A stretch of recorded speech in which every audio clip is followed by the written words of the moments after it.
Hi, good evening.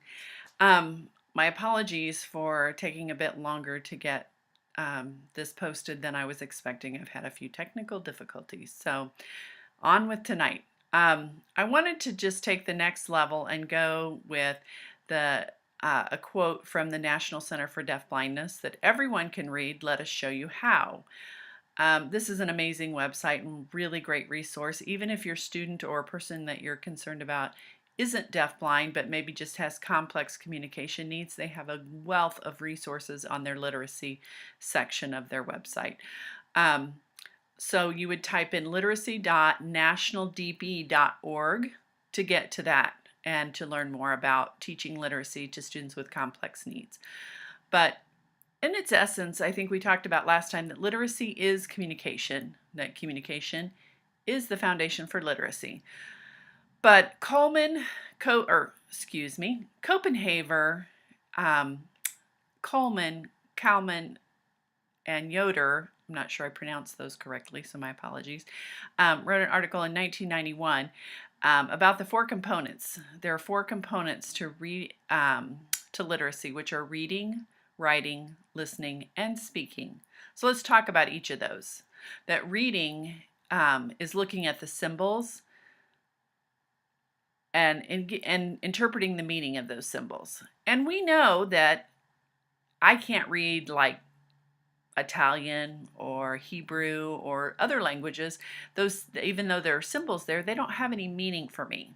Or sometimes there are symbols on the page that have multiple meanings, and I have to discern what those different meanings are. So reading isn't just recognizing symbols on a page. I also want us to think about if you see a symbol like two yellow or golden arches, that automatically says a word in your head. McDonald's, at least in America, because there's one every other block, right? That is reading, and we need to really think about that. Reading is recognizing a symbol. And that those symbols represent concepts, thoughts, ideas. Not reading isn't always just individual letters, but it's interpreting something that is representing a concept or idea. So that when you rethink that is reading, it gives us a little bit wider framework to work from.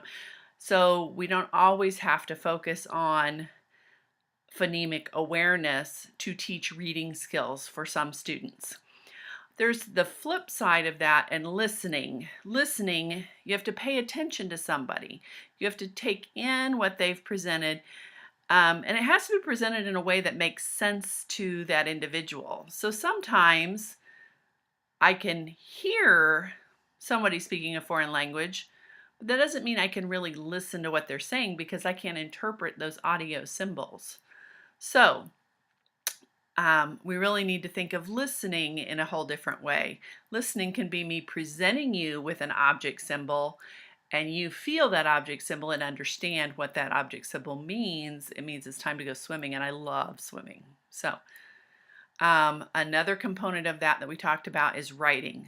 Writing, another way to communicate and share my thoughts, feelings, or ideas in a semi-permanent or permanent way that someone can pick up and interpret what I might be thinking, feeling, or whatever idea I want to share in a form when I might not even be there, and speaking. This is the one I think we focus on our students with special education needs a lot. We want them to speak and be verbal, but that's only one component of our literacy instruction, and we tend to overplay that one and underplay some of the others. So we really need to think about having more of a balanced literacy approach with that.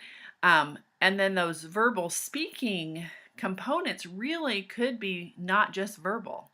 They could be in terms of me presenting pictures, picture icons to you as a way of speaking.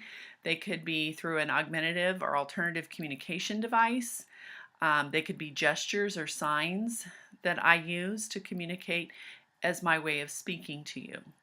So I think that those four components really, if we think and broaden our thoughts about how we read, write, speak, and listen, We really can develop a strategy to teach everyone how to read and write.